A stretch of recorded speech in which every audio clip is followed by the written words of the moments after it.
Bueno, perfecto.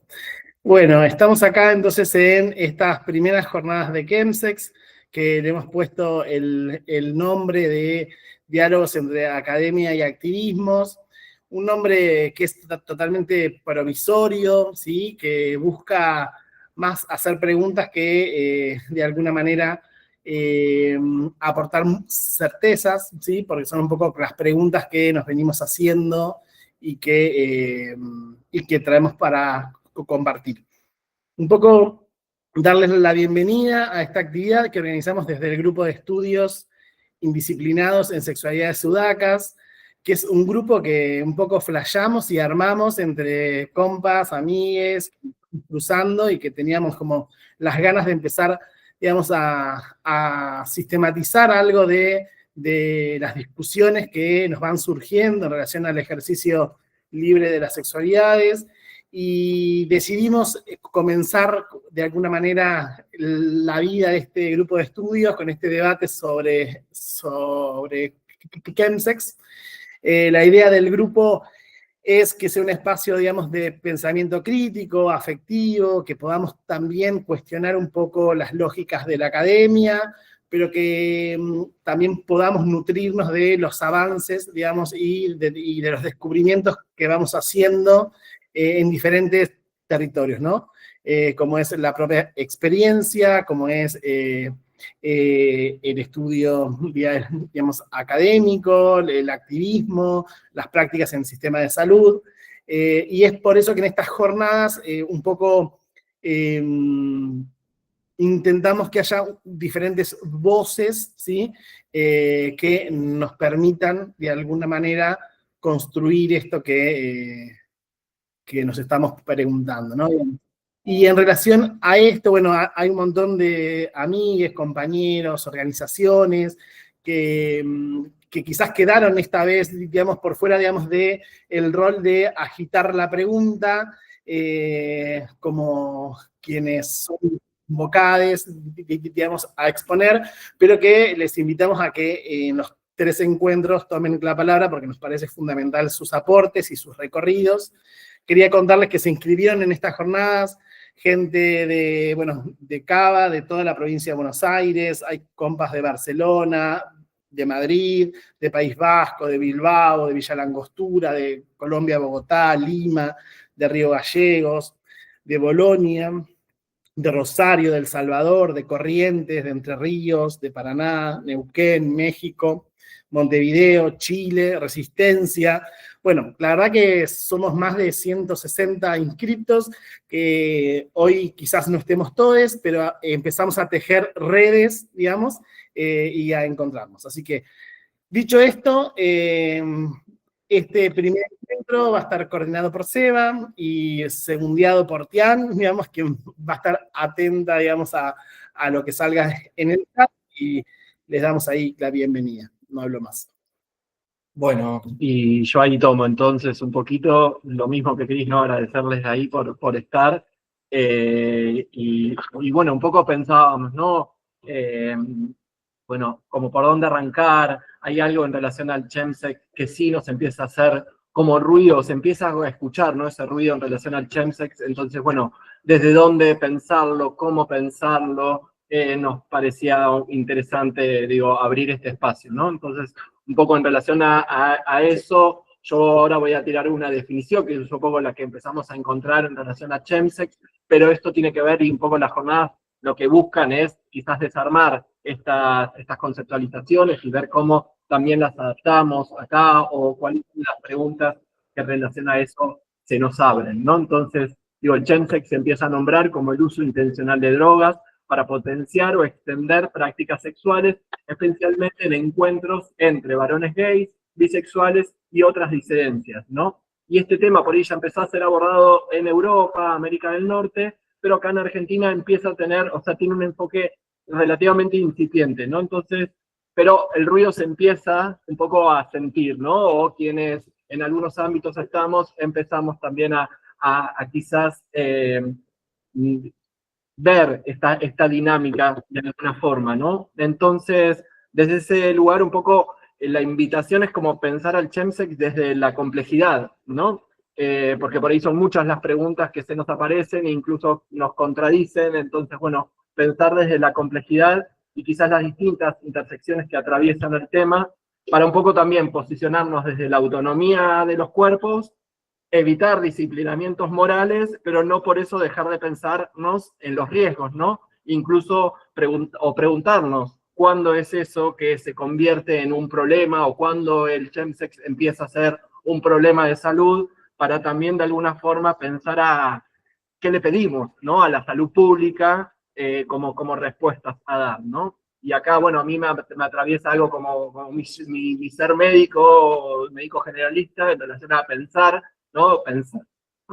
Pensar la salud, y entonces desde dónde pensamos la salud, y acá también a mí se me venían algunas definiciones que también son locales, y rescato por ahí la definición de Florial Ferrara, que es un sanitarista argentino, que se armó acá una definición, ¿no?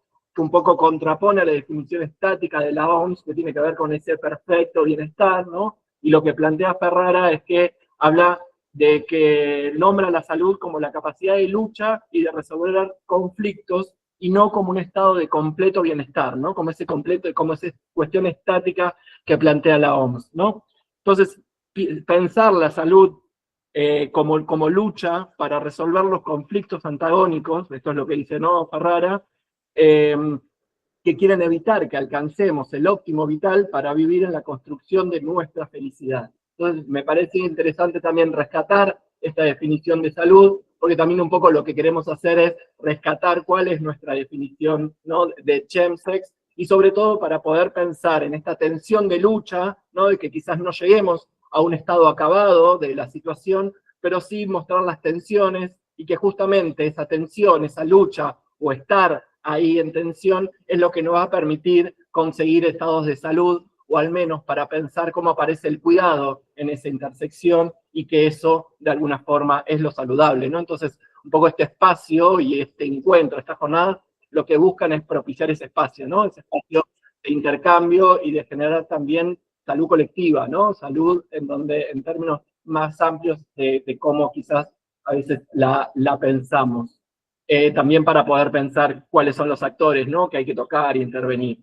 Así que en este sentido, lo proponemos para el encuentro de hoy, un poco es una revisión colectiva de los saberes, las producciones y las experiencias que en torno al chemsex se van generando acá en Argentina, ¿no? Entonces la idea es partir de un diálogo interdisciplinario, multisectorial, para buscar indagar qué es lo que se escribió o se está produciendo en el país, y cómo estas aproximaciones van a dialogar o tensionan las conceptualizaciones que previenen de otros contextos, ¿no?, como el norte global.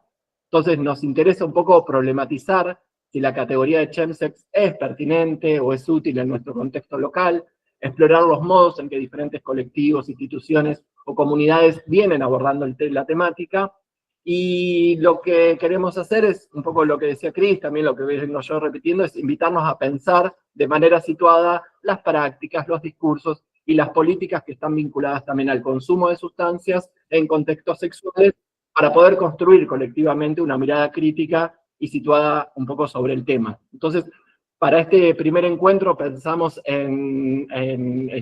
tenemos a 3 invitados, que uno es Joaquín Guevara Oldman, que es sociólogo, es becario doctoral de CONICET, con un proyecto sobre sexualidad y consumo de drogas en varones gay de la ciudad de Buenos Aires. También nos va a estar acompañando Pablo Radusky, que es doctor en psicología, es investigador de la Dirección de Investigaciones de Fundación Huésped, profesor adjunto de la Facultad de Psicología de la UBA, y Sergio Maulen, que es médico infectólogo, es consultor independiente, presidente del Consejo de Diversidad de ASAP, y dirige el grupo de trabajo con las comunidades de la Comisión de VIH de la Sociedad Argentina de Infectología de la SADI. Así que un poco en este orden también, la idea es que un poco escuchar a quienes les convidamos la propuesta, para poder pensar un poco estas definiciones y cuáles son los cruces o los encuentros posibles en relación al chemsex, y si hay preguntas y eso, las dejamos un poco para el final, como para poder escuchar y dejar espacio al debate y no interrumpir. Obviamente, si por ahí hay necesidad de intervenir por alguna cuestión particular, lo pueden hacer a través del chat, que ahí los compas van a estar recuperando las preguntas, y sin mucho más rodeo, me parece que damos ahí el pie entonces a Joaquín. Bueno, hola a todos, todas, todes. Si les parece, voy compartiendo pantalla.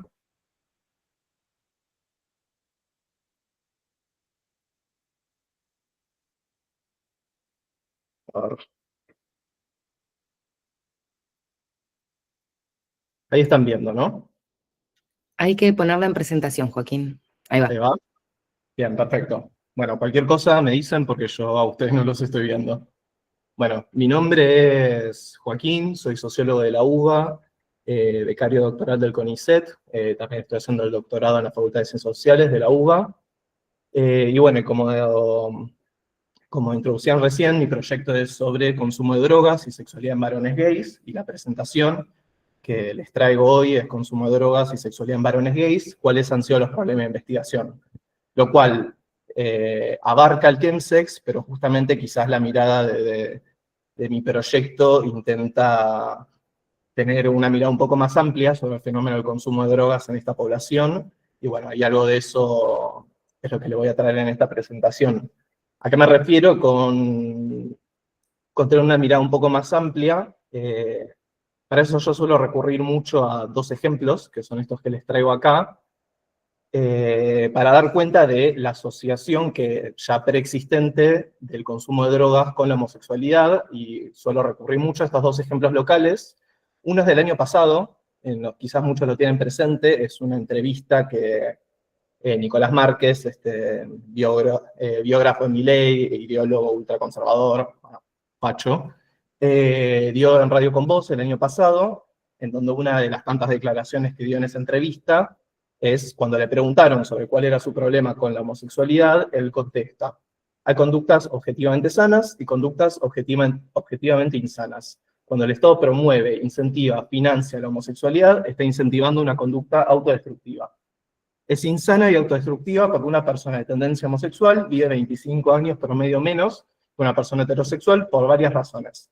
Tiene 7 veces mayor propensión a las drogas, tiene 14 veces mayor propensión al suicidio, el 80% de las personas en Occidente con VIH son homosexuales. No importan los datos que él trae, no sé dónde los sacó, no me importa, no es para discutir con homofóbicos que traigo esta cita.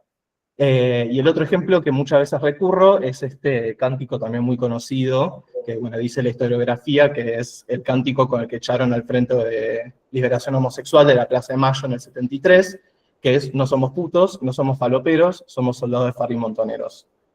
¿Para qué traigo estos dos ejemplos? Un poco como para dar cuenta de que el fenómeno del chemsex se encuentra en la intersección de problemáticas que históricamente generan muchas reacciones de pánico moral, como la promiscuidad gay, el consumo de drogas o el VIH, y que se monta sobre un montón de prejuicios ya existentes. Y no solo prejuicios, sino también mucha investigación académica al respecto, desde antes de la emergencia del chemsex. Pero bueno, ¿qué es exactamente el chemsex? Lo que voy a definir ahora es quizás como un poco la definición más tradicional, que es la que también recuperaba recién Sebas, es la definición más europea, por así decirlo. Pero bueno, el chemsex aparece como categoría y como problema público de salud alrededor del 2013, primero en el Reino Unido. Ahí aparecen las primeras investigaciones que empiezan a incorporar esta categoría. Y como decían recién, es un fenómeno mayormente asociado a algunos segmentos de la población gay, bisexual o de otros hombres que tienen sexo con hombres.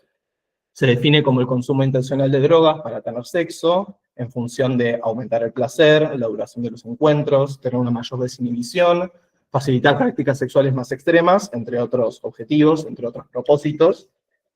Suele estar asociado a escenarios de fiesta, lo cual da cuenta de que muchas veces las prácticas de chemsex suelen involucrar a numerosos participantes, no es únicamente en prácticas sexuales de a dos.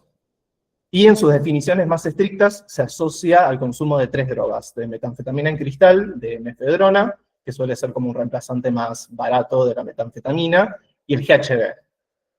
Originalmente esto. Después como vamos a ir viendo, también depende depende del país o el contexto, a veces se incluye otras sustancias como la cocaína, la ketamina. Y bueno, principalmente aparece como problema público por la preocupación de su impacto en la salud, principalmente asociado a dos fenómenos: al riesgo de la transmisión del VIH y al consumo problemático de drogas. Son como las dos grandes preocupaciones de salud que más comienzan a llamar la atención tanto en el ámbito académico como también en medios de comunicación, en la discusión pública, en organizaciones de la sociedad civil. Y bueno, y esto, como decía recién, es un problema público que se encuentra en la intersección de un montón de problemáticas que históricamente generaron reacciones de pánico moral, y el chemsex tampoco fue una excepción. Y bueno, como decía recién, aparece en 2003 en el Reino Unido, después rápidamente es un fenómeno y una categoría que se expande al resto de Europa, y en años siguientes también al resto del mundo, incluida la Argentina más recientemente, que como decían recién, está empezando a aparecer con cada vez más frecuencia. Sin embargo, y la pregunta de investigación que quizás más motiva este trabajo es ¿cuánto hay de nuevo realmente en el consumo de drogas en varones gays, en su cruce con la sexualidad y en la atención pública que esto genera? Con el objetivo de analizar específicamente cómo este cruce temático entre sexualidad gay y consumo de drogas fue históricamente abordado en la investigación académica. Es un trabajo de revisión bibliográfica, los que le presento.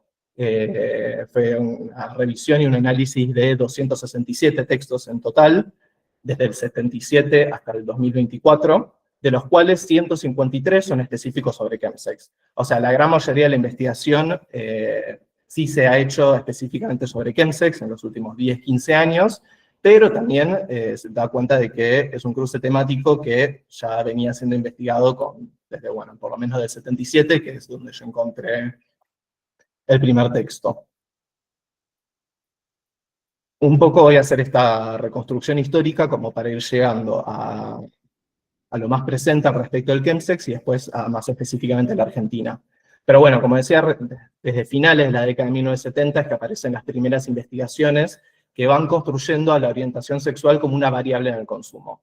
Primero sobre consumo problemático de alcohol en homosexuales, que es la categoría que se usaba en ese entonces, y estos estudios tenían dos características principales. A nivel cuantitativo, tendían a comparar datos con la población heterosexual, generalmente señalando como hallazgo que existe un mayor consumo en las personas homosexuales, y a nivel cualitativo tendieron a hacer investigaciones psicosociales sobre consumo.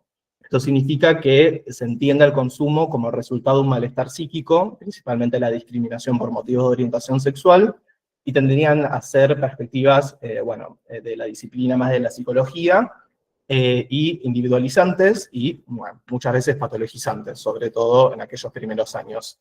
Pero bueno, estos primeros intereses, después con los años, se va expandiendo hacia otras sustancias y otras dimensiones de análisis. Si bien hay muchos textos que han criticado metodológicamente estas primeras investigaciones, la verdad es que esto de un mayor consumo, así todo, sigue siendo un hallazgo recurrente, incluso también hoy en día. Entonces, en algún punto se sostienen las mismas preguntas. Las personas homosexuales, gays o la categoría que más apropiada, consumen más que las heterosexuales, ¿y por qué? Esto como las primeras investigaciones. Después, este objeto de investigación sufre muchas transformaciones a partir de la aparición del VIH y de la crisis del SIDA durante la década de 1980, lo cual motoriza muchas nuevas investigaciones sobre salud en varones gays, y bueno, el consumo de drogas no fue una excepción. Estas eran mayormente investigaciones epidemiológicas que buscan medir las conductas de riesgo a nivel individuales a través de metodologías cuantitativas. Y la pregunta es el consumo de drogas un factor de riesgo en la transmisión del VIH? Acá es donde se produce un desplazamiento en donde el análisis de la sexualidad, que antes quizás era más en términos subjetivos, empieza a enfocarse más en el comportamiento sexual en específico. Y la aparición de la categoría de hombres que tienen sexo con hombres, que es una categoría epidemiológica que circula mucho, da cuenta de esto, ¿no? Porque a fin de cuentas la preocupación es por la práctica en sí misma. Y a partir de 1980, el VIH adquiere una presencia, la verdad es que casi permanente, en las investigaciones sobre el consumo de drogas en esta población. Más de 2/3 de todas las investigaciones relevadas tienen como principal preocupación la transmisión del VIH o de otras infecciones de transmisión sexual, e incluso en aquellas en donde no es como el objetivo principal, suele aparecer bastante tematizado. Y bueno, y este énfasis en el comportamiento sexual significó también un nuevo énfasis en las sustancias utilizadas específicamente en contextos sexuales. Entonces se empiezan a ver durante la década de 1990 investigaciones que empiezan a poner la lente sobre el popper, las primeras investigaciones sobre metanfetamina en cristal, y después, a partir de los 2000, empiezan a aparecer más investigaciones sobre GHB, mefedrona o ketamina, ¿no? Como muchas de estas sustancias que después el chemsex, a partir de 2013, empieza a poner más de relieve. Y bueno, a partir de 2013 aparece la categoría de chemsex para la medición de estas drogas en específico. Y se tiende a ver a chemsex como un comportamiento de alto riesgo en la transmisión del VIH. Sin embargo, también a partir de finales de la década de 1990 empiezan a aparecer otros modelos de investigación sobre VIH y consumo de drogas en esta población. Uno es lo que se denomina modelo antropológico-cultural, que aparece eso hacia finales de los 90, sobre todo a partir de investigaciones en torno al consumo de metanfetamina. Y este modelo de investigación se centra no tanto en la medición de conductas de riesgo individuales, sino en cuáles son los significados que los propios sujetos le otorgan a sus prácticas. Entonces ahí es donde empieza a aparecer otras dimensiones de análisis y gana protagonismo el análisis de cuáles son los contextos en donde tienen lugar estos consumos, que son estos mayormente de fiesta, y cuáles son las motivaciones de los sujetos para tener estas prácticas, que se puede sintetizar en aumentar el placer. Y bueno, empieza a aparecer como hallazgo esta complementariedad entre cuáles son los efectos de las drogas y cuáles son las características y los valores de la cultura sexual gay en donde se consumen, esta complementariedad o afinidad electiva. Y después, otro modelo de investigación sobre VIH y consumo de drogas es el político-económico, que empieza a aparecer sobre todo a partir del fenómeno del chemsex. Tienden a verse como modelos de investigación y de intervención, porque justamente tienden a centrar el análisis en la vulnerabilidad social y la desigualdad estructural. Tienden a resaltar cuáles son las distintas experiencias comunitarias, con participación del activismo en el abordaje de estos consumos, destacan perspectivas de reducción de riesgos y daños, y quizás algo que por lo menos a mí me llamó la atención, es que si bien tienden a hacer un análisis de vulnerabilidad social, destacando cómo la orientación sexual o la identidad de género suele operar como una barrera para el acceso a tratamientos, abordajes de salud, por lo menos a mí me llamó la atención de que hay muy poca investigación que destaque la clase social. Quizás porque suele ser un fenómeno que está mayormente asociado a segmentos de la población gay más de clase media o media alta, o bueno, con poder adquisitivo suficiente como para asistir a estos circuitos de fiesta, comprar las drogas, etc. Lo cual no llama la atención, siendo que la mayoría de las investigaciones provienen de Europa, de Estados Unidos, de Australia, bueno, esto del norte global. Y bueno, quizás cuando haya más investigaciones acá en el contexto argentino, latinoamericano, con nuestras realidades un poco más precarizadas, tengamos algo que decir al respecto de la clase social. Y después, en los últimos años, el gran boom, digamos, de investigaciones que trajo la aparición del chemsex a partir de 2013, como esta alta productividad académica, la verdad es que brinda la oportunidad para explorar cuáles son los otros aspectos que hacen a la relación entre varones gays, su sexualidad y el consumo de drogas, que son líneas de investigación entendidas como estudios críticos sobre chemsex, que son más estudios sociales y culturales influenciados por perspectivas feministas y queer, y que tienen tres grandes ejes de análisis.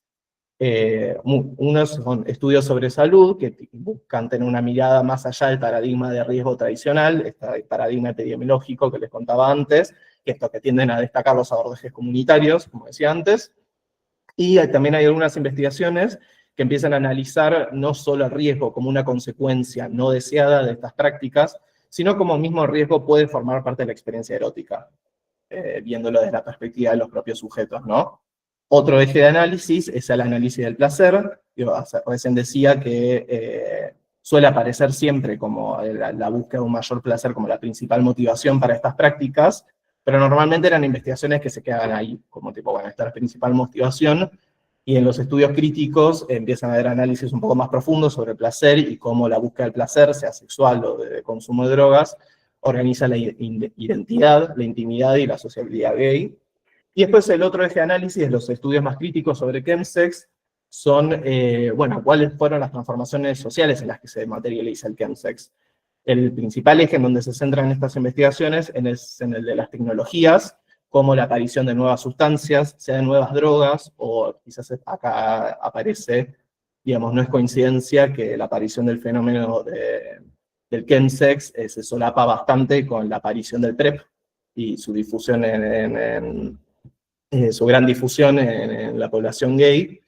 Y bueno, como la aparición de esto, de nuevas sustancias y también de nuevas tecnologías digitales, como Grindr, que también mismo periodo histórico, van produciendo nuevas formas de desear, de consumir y de relacionarse, y cómo eso se evidencia en el chemsex, y quizás también como un análisis más estructural sobre cómo el chemsex se da en el marco de un capitalismo que desplaza su eje de la producción al consumo, que es la característica principal del capitalismo hoy en día, que promueve constantemente la búsqueda permanente e inmediata del placer, sobre todo a partir del consumo. Bueno, esto como una gran síntesis sobre estos 200 y pico textos que hay, que hay sobre este cruce temático, sobre el consumo de drogas y sexualidad gay. Pero bueno, ¿qué hay exactamente en Argentina? Poco, a decir verdad, hay pocas investigaciones cuantitativas, y por lo menos yo no encontré ninguna investigación cualitativa, quizás se me escapó algo, y también yo el corte lo hice en 2024, así que si en el último año se ha producido y publicado algo, quizás también se me haya escapado. De las pocas investigaciones que hay, tienden a ser más estudios epidemiológicos, en donde, en el caso de Argentina, aparece principalmente el consumo de cocaína como un factor de riesgo en la transmisión del VIH o otras ITS. Después también hay una encuesta de Fundación Huésped sobre prácticas de sustancias durante las relaciones sexuales, eso es SRS, sustancias durante las relaciones sexuales, y el chemsex, que es una encuesta que se aplicó en población general, ahí como para dar cuenta también cómo los distintos contextos recepcionan la categoría. Digamos, en Europa se asocia más a segmentos de la población gay, en otros países llega más como, bueno, casi como un sinónimo de el uso de sustancias para tener relaciones sexuales, al margen de cuáles son los sujetos, los contextos o las sustancias en específico. Pero el hallazgo principal de esa encuesta es que así todo, si bien se aplicó sobre población general, el perfil de consumidores de estas prácticas son hombres que tienen sexo con hombres de entre 25 y 35 años y habitantes de la ciudad de Buenos Aires, lo cual también se corresponde con las investigaciones de otros países que tienden a asociar este fenómeno a estos segmentos de la población gay de grandes centros urbanos.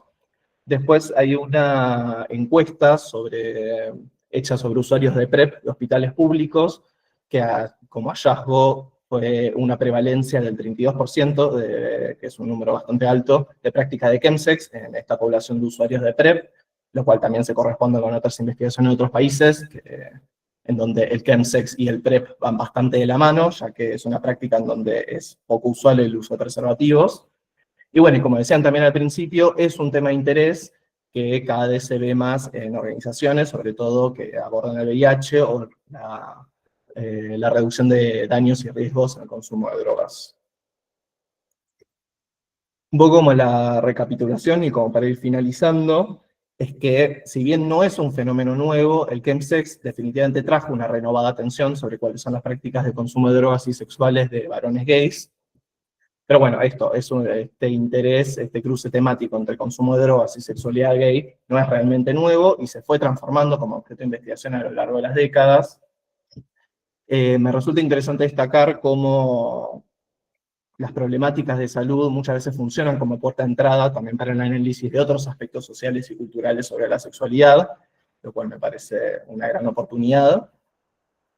Después quizás lo otro, desde mi perspectiva más sociológica puede sonar como una obviedad, pero me parece también importante destacarlo, que me parece insuficiente explicar la mayor prevalencia de estas prácticas en esta población solo a partir de perspectivas psicológicas individuales. Es necesario incorporar y entender cuáles son los factores de orden más sociocultural que hacen a esta práctica, a este fenómeno, y que si bien los patrones específicos de chemsex son los que más atención acaparan por sus potenciales riesgos, la verdad es que amerita que haya más investigaciones sobre todo el universo de consumo de drogas en esta población y también en otras poblaciones, y creo que en ese sentido el chemsex sí me parece una categoría, si bien no necesariamente uno tiene que adoptar exactamente las mismas definiciones y características de lo que se entiende por chemsex en Europa o en Estados Unidos, sí me parece una categoría pertinente porque, bueno, nos está llevando a este encuentro y a poder poner más sobre la mesa el uso de drogas para tener sexo, sea en varones gays, sea en cualquier otra población, y eso me parece una gran oportunidad. Así que, bueno, celebró mucho este espacio. Muchas gracias por la escucha y por la atención. Y hasta ahí. Bueno, gracias Joaquín ahí por también abrir y permitir también romper un poquito el hielo con algunas definiciones, o bueno, traer ahí las investigaciones o lo que se viene ahí nombrando. Rescato, ¿no? También esto que vos nombrás al principio en relación a, bueno, desde qué lugar también se habla del consumo de drogas en varones gay, también para ver quiénes son quienes están hablando, ¿no? Sobre eso, para también desde qué lugar entender ese planteo, justamente también para no discutir con homofóbicos, ¿no? Como dijiste de alguna forma, sí, poder plantear, digo, ahí un posicionamiento en relación, bueno, si van a hablar de nuestras prácticas, ¿quiénes son quienes están hablando, no? Eso es también importante ir nombrando. Pablo, si querés, ahí continúas vos, así ya vamos avanzando. Bueno, ¿qué tal? Buenas tardes a todos. Voy a compartir el...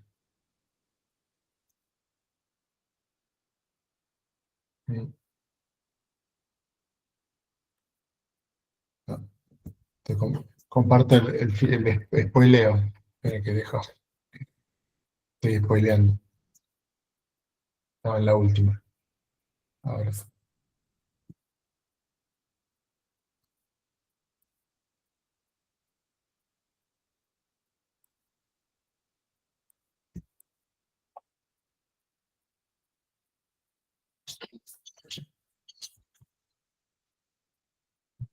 Bueno. Bien, ahí se ve bien, ¿no? Sí, perfecto. Bueno, ¿qué tal? Buenas tardes a todos. Muchas gracias por la invitación para conversar sobre este tema que nos convoca y que venimos conversando hace un tiempo. Bueno, yo, para comenzar, me voy un ratito al norte para después volver al sur. No, voy a pasar rapidito estas primeras porque Joaquín ya explicó un montón de cuestiones súper bien, así que súper claro así que voy a pasar rapidito esta primera parte, pero sí quería traer algunas cuestiones sobre la situación actual de la investigación en chemsex, que como parte de la premisa de este encuentro, ha estado muy centrada en algunos países, sobre todo países, específicamente países del norte global. Como Joaquín fue haciendo su recorrido, ya vimos que hay una gran variabilidad en la definición de chemsex y por lo tanto es muy difícil saber su prevalencia, cuánto la gente lo practica, porque el recorte y la definición va variando según estudios, según país, así que si uno busca en los estudios aparecen cifras totalmente amplias, desde 1 dígito a 2 dígitos. También, como dije anteriormente, las investigaciones han estado muy centradas en países occidentales, de altos ingresos, hay una sobrerepresentación en los estudios de hombres gay blancos y un predominio de estudios transversales, es decir, estudios que se en un momento en el tiempo y no permiten comprender los cambios o la evolución del fenómeno. Y también, como también Joaquín comentó, ha estado muy ligado las investigaciones han estado muy ligadas a la asociación entre chemsex e ITS o VIH, dejando un poco más relegados otros temas, como por ejemplo la salud mental.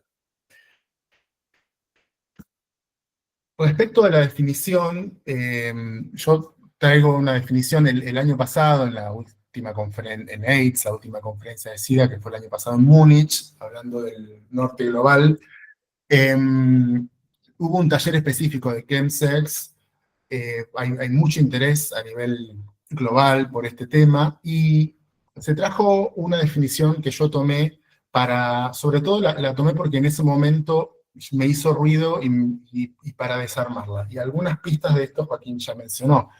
Chemsex es, desde esta definición, que compartieron en la conferencia un uso de sustancias muy específicas, como por ejemplo la metanfetamina, con una intención muy específica de prolongar o intensificar el sexo y a menudo con múltiples parejas. Es decir, como dimensiones esenciales de esta definición de chemsex está la intencionalidad, o sea, la combinación intencional entre sexo y sustancias para incrementar el placer, prolongar la duración de la relación sexual, etcétera, con una o más parejas. No incluiría, por ejemplo, una combinación incidental. Por ejemplo, estoy en una fiesta, estoy en un boliche, con amigos, consumo sustancia, y después se me da la posibilidad de tener relaciones sexuales con alguien, porque conocí a alguien en el boliche. Bueno, eso no entraría en esta definición, porque no hubo una combinación intencional. Sustancias, como mencioné, hay algunas sustancias que son siempre las que están involucradas, principalmente metanfetamina, también éxtasis, ketamina, cocaína y GHB en menor medida. Tecnología es una práctica mediada por la tecnología, por ejemplo, apps de geolocalización como Grindr o similares, y en un entorno que casi siempre es privado, casa, departamentos, hoteles. Entonces, yo quisiera desarmar un poco esta definición. Y para eso traigo un estudio que se hizo con 570 hombres gays, bisexuales y otros hombres que tienen sexo con hombres, que no vivían con VIH, entre 18 y 25 años en Singapur. Este estudio lo que hizo fue tomar estos 570 participantes y estudió sus patrones de comportamiento sexual y de consumo de sustancias y observó que los participantes se agrupaban en 3 grandes categorías. Las dejé en inglés porque era muy largo traducirlo, pero ahora las explico. La primera, la que incluye mayor cantidad de participantes, 404, la llamaban substance naive, es decir, personas que no consumían ni habían consumido ninguna sustancia en combinación con las relaciones sexuales. Solo utilizaban alcohol, habían combinado únicamente alcohol. Después había una segunda categoría, con bastantes menos participantes, pero igual bastante grande en cantidad, a la que llamaban substance novice, es decir, participantes que se estaban iniciando o tenían un consumo esporádico o muy incipiente de sustancias en combinación con el sexo. Lo que notaron es que estos participantes utilizaban menos alcohol, pero tenían un uso esporádico de algunas sustancias que habitualmente se incluyen en las definiciones estrictas de chemsex, como metanfetamina, GHB o Viagra. Pero sí utilizaban mayormente poppers, es decir, una sustancia que podemos decir es un poco más suave en comparación con las otras, un mayor uso de este tipo de sustancias. Y finalmente estaba la categoría propia de chemsex, según esta definición más estricta, y en esta categoría solamente quedaron 23 personas. 23 personas que tenían menor uso de alcohol y de poppers, pero sí utilizaban con mucha mayor frecuencia las sustancias que habitualmente se asocian a esta práctica. Entonces, ¿cuál es el tema acá? ¿Por qué me interesa este estudio en particular? Porque si nosotros nos centramos en la categoría exclusiva de chemsex, y decimos, bueno, vamos a intervenir o vamos a acompañar a usuarios o usuarias de chemsex, vemos que es un grupo más reducido, más estricto, más pequeño. Pero estamos dejando por fuera una cantidad nutrida de personas que no entran dentro de la categoría estricta de chemsex, pero sin embargo utilizan las sustancias que chemsex habitualmente incluye, más otras, en combinación con sus prácticas sexuales. ¿Y cuál es el tema? Que esas personas que no entraban en la categoría estricta, pero sí utilizaban sustancias en sus relaciones sexuales, mostraban mayor probabilidad de tener, por ejemplo, sexo anal sin condón con parejas casuales o diagnósticos de ITS. Este estudio se hizo en 2019, así que la variable PrEP no aparecía todavía con claridad. Ahora voy a ir un poquito más al presente e incluir la variable más adelante, la variable PrEP, pero sí vemos cómo hay un grupo importante de personas que no entran dentro de la categoría, sin embargo, sus prácticas en términos de consumo de sustancias y de relaciones sexuales en combinación sí tienen un impacto en su salud. Las personas que entraban dentro de la categoría estricta de chemsex también presentaban mayor probabilidad de sexo anal sin condón con pareja casual, pero no de diagnóstico de ITS, aunque sí tenía un impacto en su salud mental, porque sí presentaban mayor ideación suicida y síntomas de depresión más severa, ¿sí? Bueno, sobre esto voy a volver un poco más adelante con datos locales, pero para hacer una recapitulación parcial, y esto ya es una conclusión propia hasta este punto, esta definición más restrictiva de chemsex deja por fuera otros usos de sustancias en contextos sexuales que también tienen implicancias para la salud. Y si utilizamos una definición restrictiva para intervenir, acompañar o lo que sea que queramos hacer en relación con este fenómeno, vamos a estar dejando por fuera un montón de personas que también tienen prácticas de consumo en contextos sexuales que impactan de alguna forma en su salud. Por otra parte, el uso de sustancias en contextos sexuales es un continuo conductual, es decir, es un fenómeno dinámico, no es estático, y no solo es dinámico en sí, sino que además varía a lo largo del tiempo. Los estudios muestran cómo las personas van cambiando sus patrones de consumo y de combinación con relaciones sexuales. Hay personas que sistemáticamente realizan chemsex, mientras que otras lo realizan en un momento y luego no, o quizás lo hacen de forma esporádica, o una vez y no lo vuelven a hacer. Y además porque diferentes patrones de uso de sustancias también tienen diferentes resultados en salud.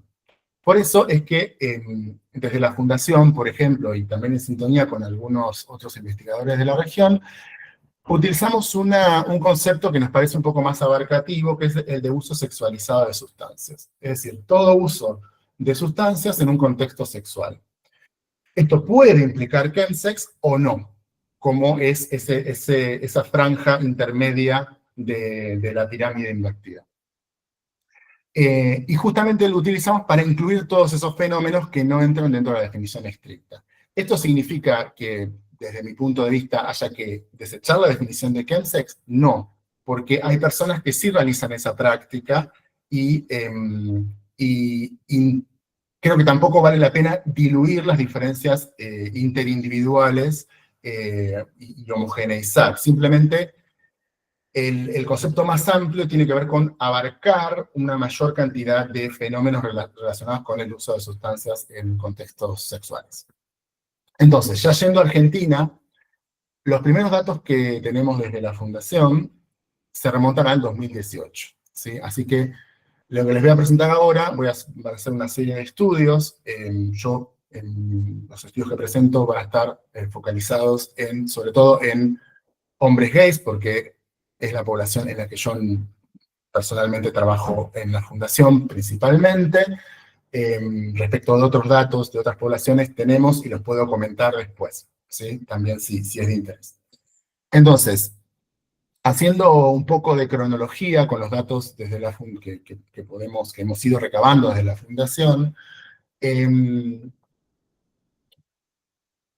me parece interesante mencionar primero la encuesta LAMIS. LAMIS es una encuesta online, es el acrónimo, la sigla de Encuesta Latinoamericana para Hombres que Tienen Sexo con Hombres. Es una encuesta online que se aplicó en 18 países y participaron casi 65.000 personas en el año 2018. En Argentina participaron 5.504 hombres gays, bi y otros hombres que tienen sexo con hombres. Esa encuesta, lo que voy a proporcionar ahora son los datos específicos de Argentina. Esa encuesta en 2018, para contextualizar, 2018 prepandemia, un uso de aplicaciones de citas diferente y no estaba todavía expandida la implementación de PrEP en nuestro país. En ese contexto, la prevalencia de uso sexualizado de drogas en el último año era del 13%. De personas que reportaron realizar esta práctica. Y con múltiples parejas, la mitad. Respecto del lugar de realización de esta práctica, esto coincide con la mayor parte de los estudios internacionales en entornos privados, principalmente casas de pareja o alguna de las parejas sexuales o la propia casa. Y respecto a la franja de edad, principalmente entre 20 y 39 años. ¿cuáles eran, dentro de las 703 personas que refirieron realizar uso sexualizado de sustancias, cuáles eran las principales sustancias utilizadas? Bueno, tanto con parejas casual o con un trío con una pareja estable y una pareja casual o con parejas múltiples, el orden de las frecuencias de uso de sustancias fue similar. Primero cannabis, Viagra, poppers, cocaína, aunque con múltiples parejas siempre es un poquito más alto. Y aparecen con múltiples parejas algunas otras sustancias que con pareja casual o con pareja estable no son tan frecuentes, como éxtasis, LSD, tranquilizantes o sedantes, como por ejemplo clonazepam o similares, u otros cannabinoides. Respecto de la caracterización de esta población, bueno, el 50% reportaba de 1 a 10 parejas sexuales casuales sin condón, el 13,5% había recibido dinero a cambio de sexo con un hombre, sexo transaccional. Respecto al diagnóstico de ITS, autorreportado, las principales fueron sífilis, HPV y gonorrea, entre un 21% y un 29%. El 22% reportaba depresión moderada severa, y el 50% reportó intimidación homofóbica en los últimos 12 meses. Quiero aclarar que todos estos datos, esto es un recorte de datos, yo digo muchos más, ustedes pueden, si quieren ampliar la información, ya sea de Argentina como de alguno de los otros países, visitar el informe, que es el que muestro acá, o la publicación, que es la que mostré antes. La publicación lamentablemente está en inglés, el informe está en castellano y en portugués. Pueden visitar y conocer toda la serie de datos. Pero sí me parece importante rescatar que todas estas cifras fueron significativamente más altas en usuarios de drogas sexualizadas que en no usuarios. Ya, aprovecho y paso el chivo. Estamos en este momento desarrollando LAMIS 2025, que va a actualizar toda esta información. El objetivo de esta nueva edición es poder actualizar todos estos datos, teniendo en cuenta que en medio pasó una pandemia, tuvimos cambios en estrategias de prevención como la implementación de PrEP, etc. Otro estudio que me parece interesante rescatar es este estudio, que bueno, tiene un nombre un poquito largo, pero básicamente fue un estudio realizado con una beca Salud Investiga, cuando el Ministerio de Salud apoyaba la investigación, sobre todo la investigación en estos temas. Este estudio buscaba detectar algunos factores psicosociales que se asociaban a la adquisición de VIH y otras ITS en jóvenes gays, bisexuales y otros hombres que tienen sexo con hombres. Participaron 143 jóvenes gays, bi y HCH, entre 16 y 30 años, y en esta muestra lo que se encontró es que el 77% había usado alguna sustancia antes o durante las relaciones sexuales en los últimos 3 meses. Las principales fueron alcohol, cannabis, poppers, y luego éxtasis, ketamina y Viagra o sildenafil. Esas fueron las más frecuentes. Pero lo interesante a rescatar acá ya es algo que Joaquín fue insinuando, que es la variable PrEP, y cómo introdujo algunos cambios respecto del chemsex y la práctica del uso de sustancias en contextos sexualizados. El uso de PrEP en esta muestra, mejor dicho, el uso de cualquier sustancia antes o durante el sexo, en los últimos 3 meses se asoció al uso de PrEP. Es decir, aquellos participantes que usaban PrEP, era más probable que también practicaran uso sexualizado de drogas, principalmente cannabis, poppers, éxtasis, Viagra o sildenafil y ketamina. Y también sexo anal sin condón y trabajo sexual o sexo transaccional. Sobre esto voy a volver a hacer una reflexión final.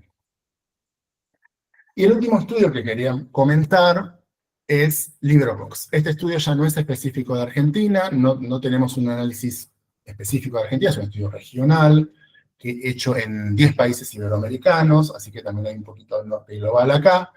Y en este estudio participaron 8.635 hombres gays, bi y HCH, mayores de 18 años, en los 10 países que se ven en el mapa, ¿sí? 1.028 fueron de Argentina.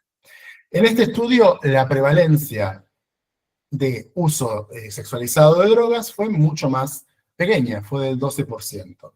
Porque en la definición en la pregunta que recababa este dato, se aclaraba que no se incluía ni alcohol, ni poppers, ni marihuana, ni Viagra, que como vimos en las slides anteriores, eran las sustancias más frecuentemente consumidas. Entonces, al quitar estas opciones, un cuestionario que ya venía prefabricado del norte global, justamente, al quitar estas opciones de respuesta, se achicó la prevalencia mucho en comparación con la que mostré antes, que era el 77%.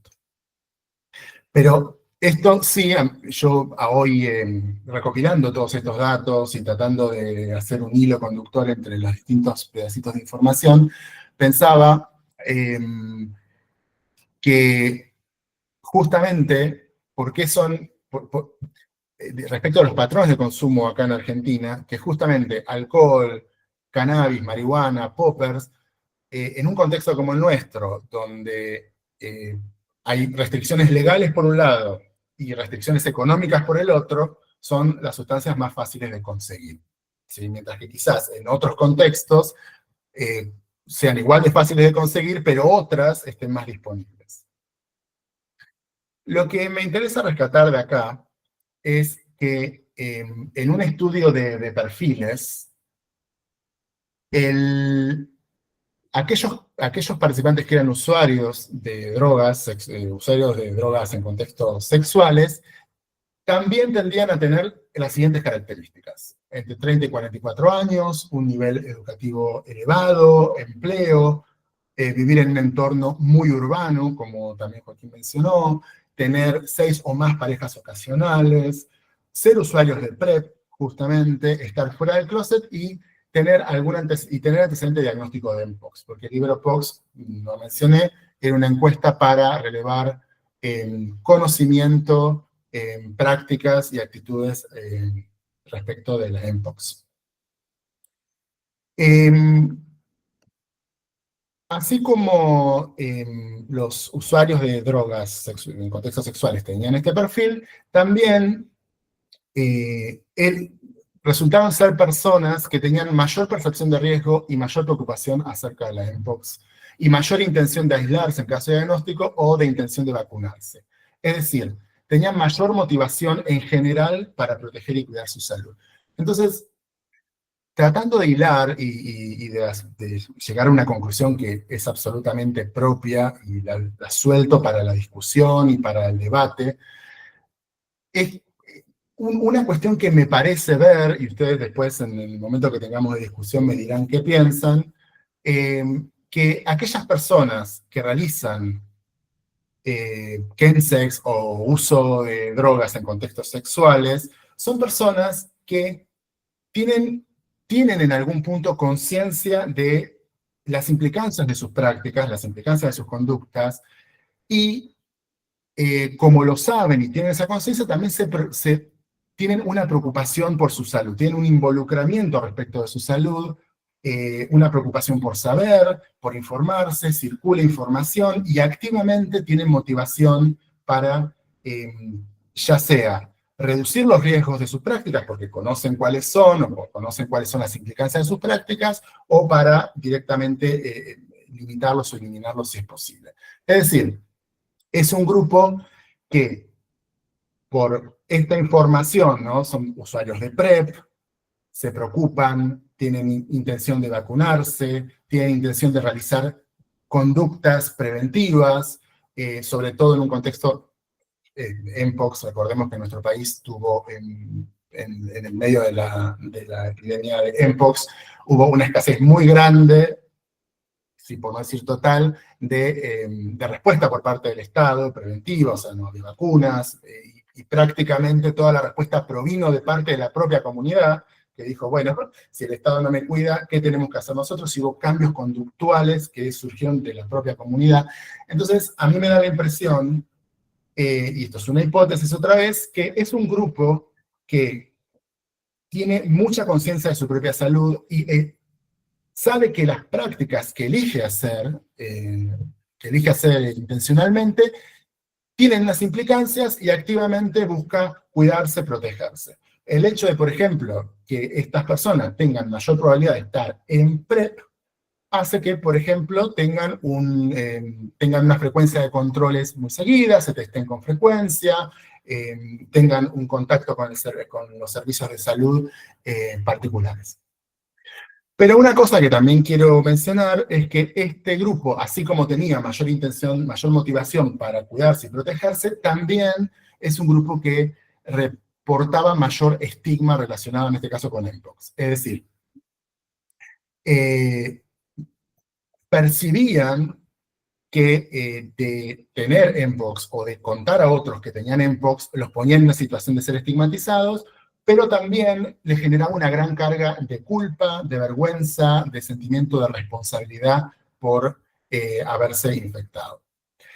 Esto lo traigo también porque esta es una variable que me parece importante tener en cuenta, que tiene que ver con el estigma que se puede asociar, ya sea a distintas infecciones, como al propio uso de sustancias, ¿sí? Así como el impacto en la salud mental. Por eso, retomando el triángulo invertido, el grupo que era estrictamente usuario de Chemsex también reportaba algunos indicadores de salud mental muy adversos en comparación con los otros grupos. Bueno, para terminar, les dejo la invitación, paso el chivo, les dejo la invitación para participar del AMIS. Es una encuesta online, se responde online. Agradecemos su participación para actualizar nuestros datos respecto de uso sexualizado de sustancias y chemsex. Y estos son mis datos. También pueden encontrar la encuesta en nuestro Instagram, que es lamis-2025-. Bueno, muchas gracias.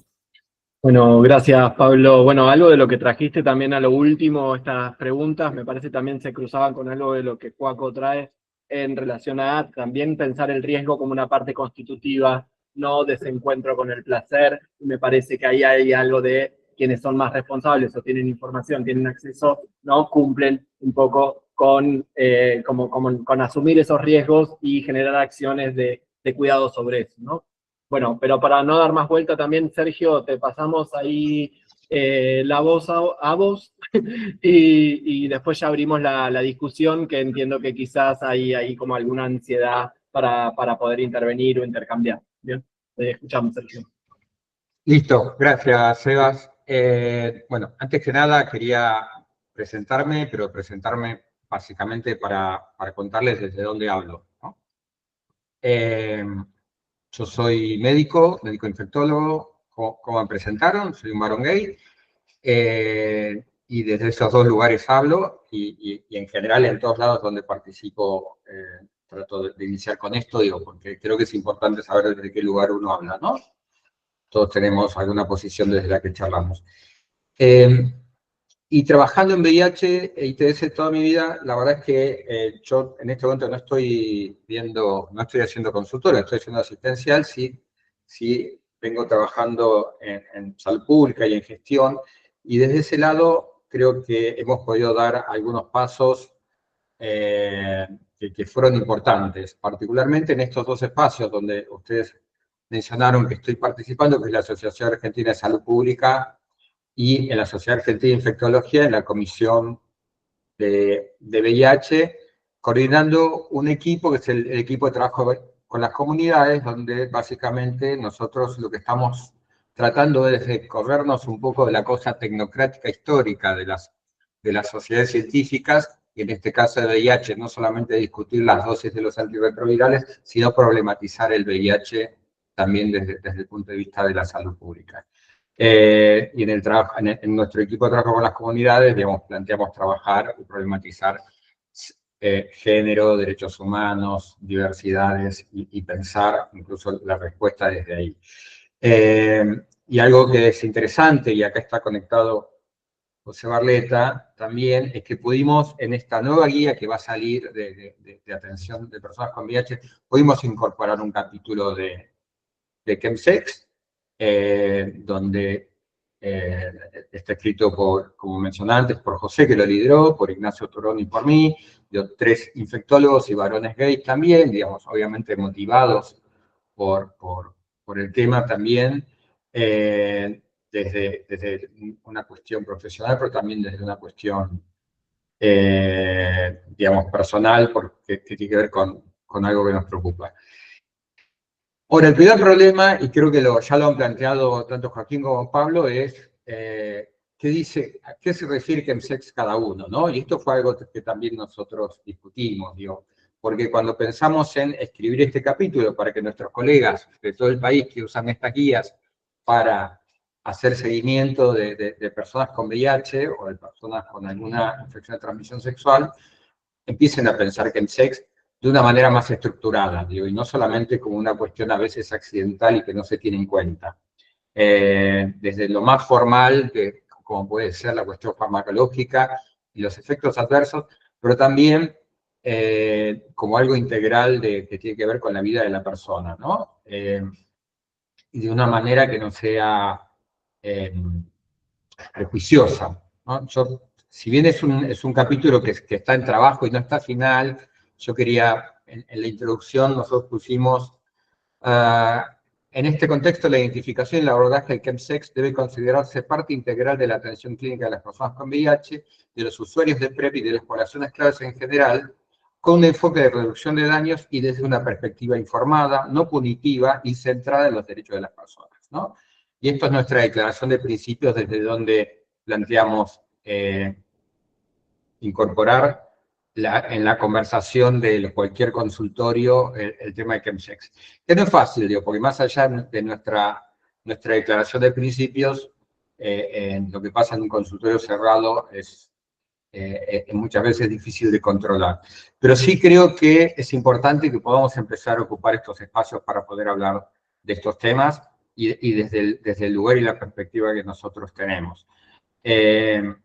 En la Asociación Argentina de Salud Pública yo coordino el Consejo de Diversidad Sexual y también estamos tratando de tener esta mirada horizontal y transversal vinculada a estas cuestiones particulares de la diversidad, porque una cosa que yo siempre he defendido es nuestra cultura sexual, digamos, la cultura sexual que tenemos los varones gays desde siempre, que tiene que ver con nuestra historia, con la exclusión, digamos, y con los pocos espacios de participación que hemos tenido, la inexistencia como personas de derecho hasta el 2010, digo, de todas las diversidades, no solamente nosotros.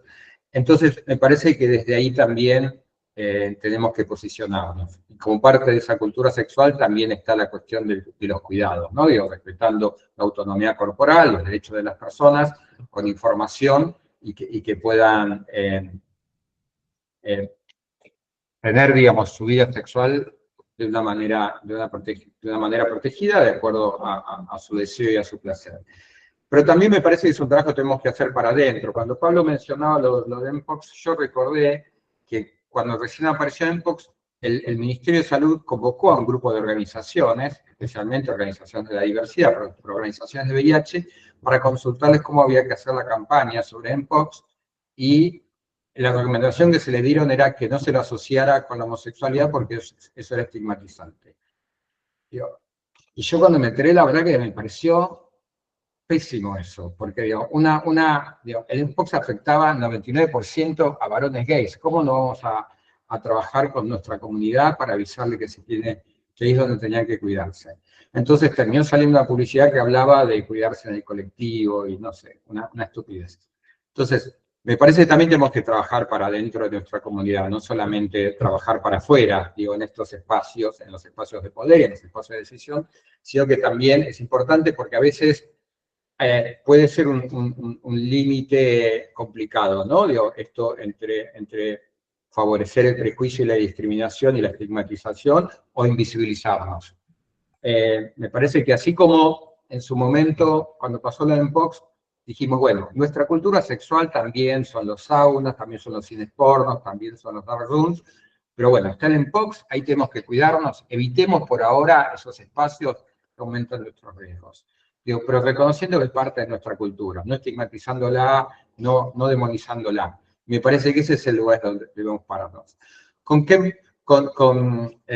chemsex me parece que es exactamente lo mismo, digamos, en qué lugar pararnos para no demonizarlos y tampoco invisibilizarlos, ¿no? Y es un trabajo para adentro y para afuera también. Por un lado es identificarlo, digamos, una conversación que tuvimos nosotros desde el equipo que trabajamos en este capítulo de ChemSex que va a salir y que para nosotros fue un gran triunfo que en estas guías farmacológicas, tecnocráticas, poder empezar a problematizar estas cosas, era decir, bueno, estamos hablando por un montón de gente que no tiene idea quizás, o que no le interesa, o que no considera esta mirada más fina, ¿no? De pensar no solamente en las dosis, sino pensar quién está del otro lado tomando esta medicación o previniéndose con esta medicación. Cómo hacer este equilibrio. Y me parece que eso, que es el enfoque en la autonomía de las personas, en los derechos humanos, en la reducción de daño, digamos, en ofrecer las herramientas y la información a la otra persona es lo que necesitamos.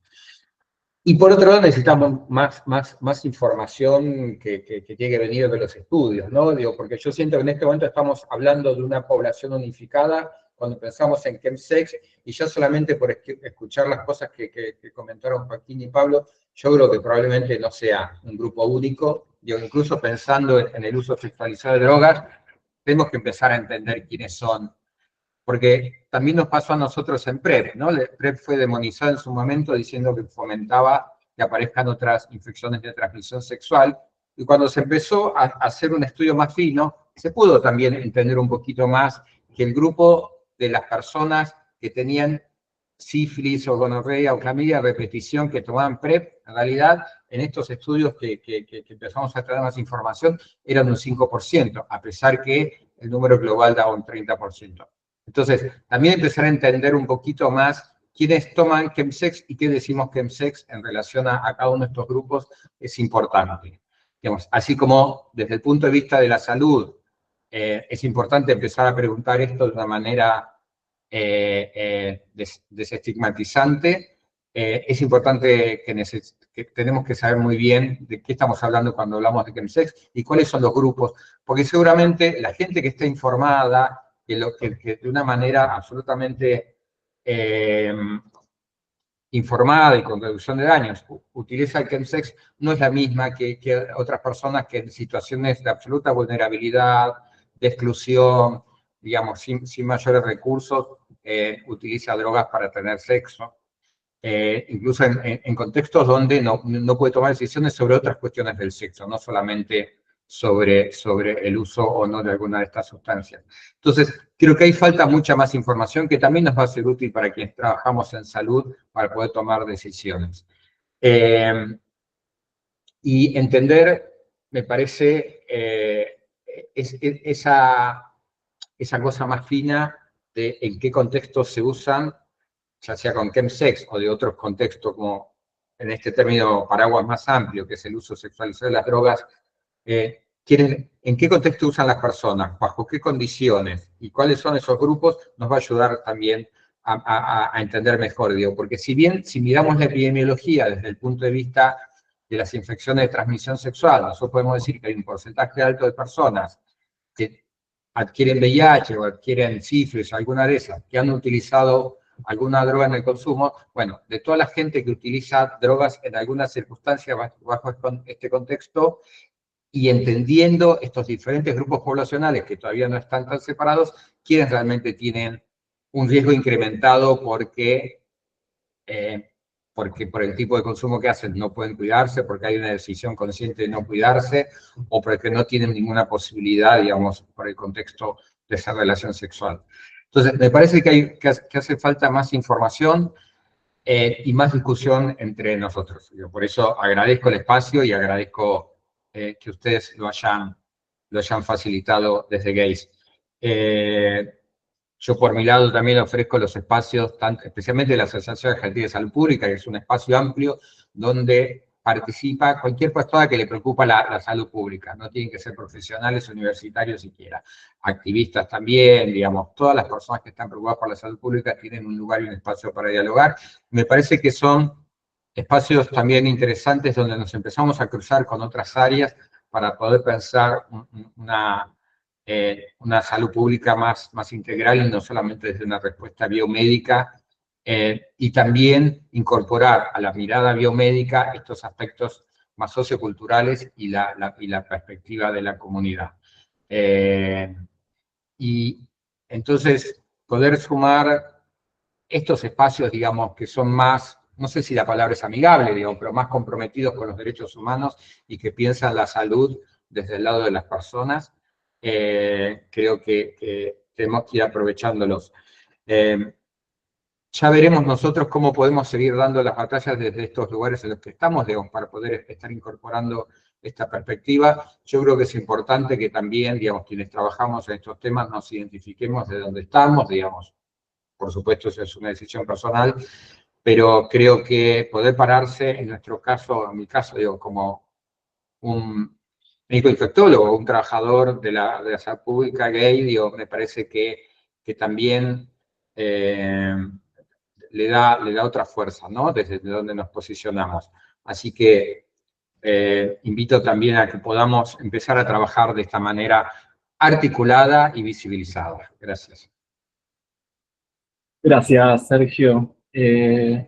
Bueno, un poco también medio trajiste algo, yo venía pensando acá, charlando con Chris, en relación a por ahí la intervención de los chicos, o sea, que por ahí Joaco rescataba de que, bueno, que quizás es una categoría que sí sirve. Por otro lado, Pablo la ampliaba un poquito más, ¿no? En relación a pensar un uso sexualizado de drogas, y ahí yo charlaba con Chris, bueno, digo, que coincidía también un poquito más con este uso sexualizado de drogas. ¿Por qué pensarlo particularmente en la población gay, ¿no? Para pensar en esa definición de Chemsex, pero digo, y vos también traías algo de eso, de esto, porque por ahí también si eso pensarlo directamente o asociado a la población gay, si no tiene que ver también con este pánico moral o esta homofobia en particular, ¿no? Por eso pensaba también esto que traía Joaquín en relación a, bueno, quiénes nombran el Chemsex, ¿no? Y desde qué lugar, porque también si no ahí tenemos algo, digo, para defender doble. Pero bueno, digo, también este punto que vos traes en relación a la visibilidad y a este entendimiento, digo, como homosexuales, como gays, maricas, como querramos, ¿no? Tenemos también otro entendimiento sobre el cuerpo, sobre la sexualidad en relación a la heterosexualidad, ¿no? Entonces eso también se traduce en otras prácticas y se traduce en eso, en otro ejercicio de la sexualidad. Y eso también no tenemos que dejar de visibilizarlo, ¿no? O no tenemos que invisibilizarlo de alguna forma, porque es también lo que hace a la diferencia, ¿no? O hace a otro tipo de reproducción social de alguna forma, ¿no? Bueno, no sé, ahí gracias un poco también a todas las intervenciones, pero abrimos ahí si hay preguntas, ganas, levantar la mano, ordenar ahí, enriquecer también la discusión. Abrieron varias puntas también los chicos, así que en eso estamos. Yo quería compartir brevemente para retomar un par de intervenciones que se hicieron en el chat, que no me parecen menores, que bueno, Fifi hablaba un poco de una cuestión de clase que traía Joaquín al principio, ¿no? Ponía, pero igual están presentes quien tiene la comparte entre clases sociales y las travestis borradas de estudios. Me parece que son temas que también sépanlo, que los vamos a ir trabajando durante las siguientes jornadas. También hablaban un poco, Sergio, de la cuestión no solamente vinculada a la salud, sino también a los derechos humanos, y que sepan que también en algún momento vamos a hablar en términos jurídicos, antipunitivistas y cuestiones relacionadas al tema para poder abarcarlo desde un lugar diferente y tener precaución también en temas jurídicos que se nos pueden cruzar en las prácticas. Y bueno, y Juan Pablo hablaba un poco de una cuestión personal, y ahí el compañero Guido hablaba de algo que tal vez no todo el mundo conoce, que es la doxy. A ver, ¿qué es eso de la doxy? Y bueno, y después acá, con el tiempo que nos queda, iré haciendo una lista de oradores. Así que quien quiera compartir, ahí veo varias manos levantadas y alguien me ayuda a ordenarlo. Tengo en primer lugar a Cristian. No sé si algunos de quienes mencioné quiere arrancar, o si no, la primera persona con la mano levantada es Cristian. Yo estoy. Perfecto. En lo posible, ocupemos el espacio que sea relativamente breve porque tenemos 20 minutos aproximadamente. Sí, no, yo como profesional de salud mental, practicante y de Chemsex, de prácticas de Chemsex, y como muy preocupado también, ¿no? Con más de 40 habiendo vivido lo que era la comunidad en el 2010. Perdón, ¿de dónde sos? Un poco ahora estoy en Uruguay. Entonces, perdón, me distraje. Lo que sí por ahí estaría bueno considerar también como espacios como antes del 2013, allá en el 2010, donde podemos tener encuentros y comunicación y también hacerle un frente a la homofobia internalizada y esta masculinidad más frágil que tenemos en la comunidad, como también de entender algunas banderas rojas que se van generando en los encuentros y también seguir apoyando la disminución de daños, de control desde un lado más positivo y saludable del disfrute, ¿no? Entendiendo los límites y volviendo sobre eso, no asumiendo que habiéndolo explicado una vez se entiende. Bueno, está eso. Gracias. Tenemos en la siguiente a Cami Amor Calderón. Buenas, ¿cómo están? Bueno, soy Cami, trabajo en el programa de diversidad de la provincia de Buenos Aires. Soy médica también y hace un tiempo me vengo haciendo una pregunta que me parece que este es un lugar para hacerla, que tiene que ver con la temática y sobre todo con los conceptos de riesgo. Riesgo o no riesgo, yo no soy tan fan del concepto de riesgo en sí, pero sí de este reconocimiento de a lo que nos conllevan ciertas prácticas y de la perspectiva que decían, ay, se me fue el nombre, Sergio, de la perspectiva informada y no punitiva. Y ahí se me viene una pregunta, sobre todo con esta avanzada neoliberal y baja de recursos en el sistema público, de que mucho de lo que trabajamos este último tiempo es la desestigmatización y la promoción del indetectable intransmisible, de que el tratamiento al HIV puntualmente puede llevarte a una vida digna, que no vas a morir decidoso, ¿no? Y uso esta palabra a propósito. Y a la vez me puse a pensar en que le bajamos bastante el peso de tener una enfermedad crónica o una infección crónica en sí, lo que implica tomar medicación, porque en cuanto no tengamos disponible cierta medicación, ¿qué pasa con estas personas, no? Entonces me ponía a pensar esto, siendo que, nada, nos pasó, en la provincia de Buenos Aires nos pasó, que de repente Nación nos dejó de mandar medicación y los compañeros que están acá haciendo malabares para poder conseguir medicación para dejar cubrir. Entonces, ¿qué pasa? Se me hizo mucho más tangible la no disponibilidad de recursos, algo que venimos militando mucho, que es, bueno, hay una medicación, pero en cuanto la salud pública no pueda cubrirlo, ¿qué pasa? Entonces, en la perspectiva de la toma de decisiones conjuntas y la información y cuánta información, ¿cómo hacer para decir, che, mirá, ahora está disponible este tratamiento? No te puedo asegurar que siempre vas a tener disponible. Entonces se me juegan, lo planteo acá porque me parece uno de los mejores escenarios para plantearlo, se me juegan estas contradicciones. Muy militante del indetectable intransmisible, muy militante de la toma de decisiones conjuntas. ¿Y qué pasa cuando no le pueda garantizar que sí puede haber un tratamiento y capaz que sí puede morir a la vez esa persona por esta decisión que toma y yo no se lo estoy diciendo? No sé si se entiende hacia dónde va un poco el comentario, pregunta. Sí, Cami, la pregunta sería, ¿qué pasa con la no disponibilidad en algún punto, no? A futuro. Y que cada vez se hace más tangible. En la actual Argentina. Gracias, es un buen disparador también para que... Yo estoy anotando todo para después hacer un repaso si quieren, pero me gustaría que usemos el tiempo para que hagan su participación y después vamos retomando, no sé si les parece bien. Cami, ¿sos de provincia de Buenos Aires? Como datos que estamos anotando, joya, gracias. Sí. Y está Parche Dulcero. Hola, buenas noches en Argentina a todos. Mi nombre es Jonathan Venegas, bueno, porque estoy desde el perfil del Parche. El otro martes les hablamos un poco más del colectivo, pues para que se conecten. Primero, pues muchas gracias por la invitación a nosotros. Y una pregunta muy, muy puntual que quiero hacer, algo que de la presentación del doctor Radusky es sobre esa dicotomía entre la reducción de consumo o la gestión del placer. Entonces, quisiera preguntar, o al menos en el contexto de ustedes, cómo han tomado el tema de personas que se informan y consumen menos, o personas que hiperconsumen O sea, por ejemplo, se ha vuelto al menos acá en Colombia muy de moda como los suplementos vitamínicos para después el guayabo químico. Entonces es el consumo de la medicamentalización, del consumo del magnesio, etcétera. ¿Cómo lo ven, cómo lo plantean y cómo se debería tomar esto para pues, evitar ese como superconsumo de cosas? Gracias. Bueno, gracias a vos. Para quien no sabe, guayabo es resaca. Si no mal entiendo. Sí, qué pena. Perfecto. Vamos con la siguiente persona. Dame un segundito que lo perdí.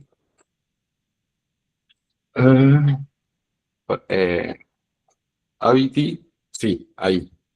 No sé si pronuncié bien, disculpa. Sí, no, es el mail que quedó como Ah, Abiti, pero es Lucía. perfecto. Hola, Lucía, gracias. Bueno, muchas gracias por esta iniciativa. Estoy chocha de poder estar acá. Soy de Mar del Plata, vivo en Mar del Plata.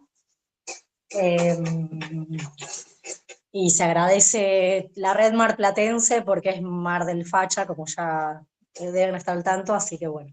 Soy médica, trabajo con un enfoque familiar de diversidad y disidencia.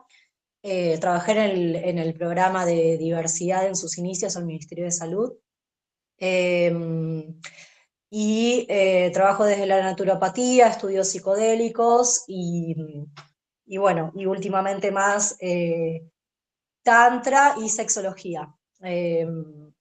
Entonces, bueno, mi mirada tiene un poco que ver, viene desde ahí. Soy pansexual y no soy la violencia de género llamada mujer, así que desde ahí hablo.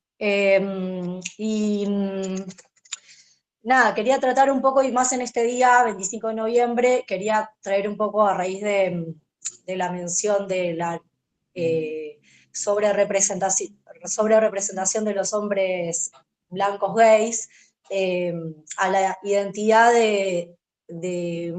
la identidad de mujeres en tanto, o de feminidades en tanto subalternizadas, más allá de que no se autoperciban disidentes. Y en este sentido, como por ahí me gustaría, quizás en otro encuentro, o bueno, lo traigo ahora también, el uso del cannabis en esta población, ¿no? En las prácticas sexuales también. Pero bueno, como no quiero desviar el foco ahí, pero sí me pensé mucho en distintas categorías, cruzando lo que es el uso problemático versus responsable de sustancias y todo este mundo, ¿no? De la reducción de los riesgos y daños. Y pensando también en el cannabis como, bueno, como un psicodélico donde se machea mucho con lo que es el trauma, ¿no? Acá tampoco se mencionó, pero los estudios de trauma y de abordaje de terapia con perspectiva de trauma, bueno, complejizan un poco el tema de la salud mental y está bueno por ahí diferenciar cada una de las sustancias, ¿no? Yo lo pensaba más en clave de medicamentalización o medicalización de las prácticas sexuales. Bueno, nada, se me abrió un mundo en el que me quedo con muchas preguntas y por ahí ganas de compartirlo por ahí después cuando vayan decantando estas cosas, pero sí de conocer el tema o de haber conocido y de estar inmersa también en mundos de la sexualidad tántrica, donde no hay no hay mucha profesionalización o encuadres profesionales. Pensaba también en esto de cómo en esos mundos se reivindica muchas veces el no uso de preservativo con argumentos de la energía, que son discursos de los cuales el Estado no dice nada y no se mete, porque son como enclaves un poco también heterosis, con una estructura de poder y de abusos de poder muy, muy sutil, mezclado con toda esta cuestión energética y esotérica, y de ahí no se dice nada y no hay políticas públicas al respecto. Y lo traigo porque parece, o sea, son prácticas más elitizadas, pero a mí me da bastante bronca que no se hable de sexualidad positiva, pospositiva, sexología y demás en los ámbitos públicos, ¿no? Y en la población general y en lo que es la masa crítica y demás. Entonces pensaba en esto, un poco en esto, en el uso sexualizado de sustancias versus el uso asexualizado de sustancias, o en la sustancialización de las prácticas sexuales, ¿no? Y que puede ser tanto química, natural, bueno, también en el tema de lo afrodisíaco, hay como usos ancestrales de las sustancias, también en contextos de usos experimentales enteógenos y psicodélicos que son costumbres originarias de siempre, como parte de rituales sexuales también, donde se usan con esa finalidad, se usaban con esa finalidad, y bueno, y acá estamos intentando conectar con esas ancestralidades, o con algo, quizás, intentando conectar con algo,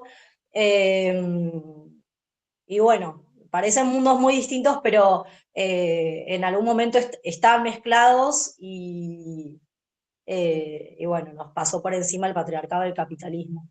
Pero bueno, eso, como para ir, no sé, sutilizando un poco esto, complejizando, después por ahí les comparto algo por escrito, estoy muy contenta del grupo.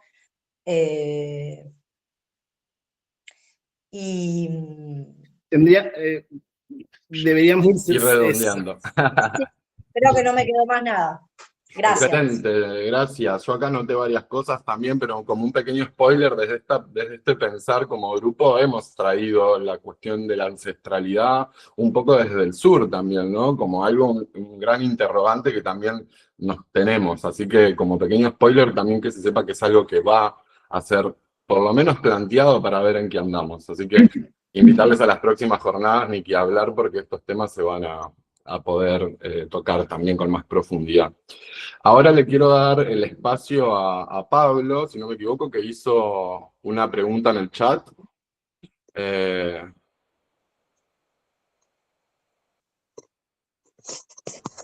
Perdón, Darío hizo la pregunta que es para Pablo. No sé si la querés hacer en voz alta, hacer alguna intervención, o le dejo la palabra a otra de las personas que están en la fila. Justo tenés la mano levantada, Carlos. Carlos Rodríguez.